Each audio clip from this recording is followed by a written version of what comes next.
In today's video, I'm going to teach you how to link Connect Facebook Metapixel to Payhip.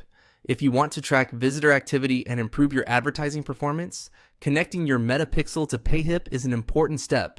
The process is simple, and once it's set up correctly, Payhip can pass useful data to your meta tracking setup. I'll walk you through it clearly so you can follow along without confusion. To begin, go to your Payhip dashboard and make sure you're logged into the correct account. Starting from the dashboard is helpful because it gives you access to all of your store and account controls in one place. Once you're on the dashboard, look for the account option and click on it. This is where Payhip groups together the main account level controls for your store. If you're not seeing the setting right away, just take a moment to scan the navigation menu carefully. After that, click on Settings. This will open the area where you can manage different parts of your Payhip configuration. Since the Metapixel setting is not in the basic overview, you'll need to go one level deeper. Next, click on Advanced Settings. This section contains more technical options and integrations, including tracking-related fields.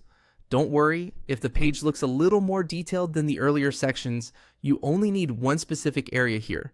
Now scroll down until you find the Facebook Pixel section. Depending on your screen size, you may need to scroll a bit further than expected, so move slowly and keep an eye out for the correct label.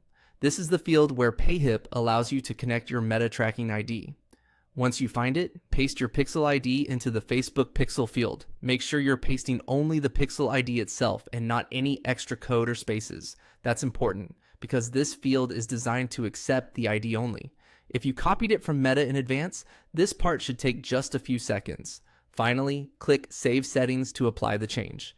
This is the step that actually connects the pixel information to your Payhip store, so don't skip it. After saving, your settings should be updated and your pixel connection should be in place. That's all it takes to connect Facebook Metapixel to Payhip.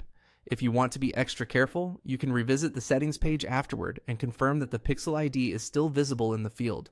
This helps make sure everything was saved properly. With that done, your Payhip store is now set up for Metapixel tracking.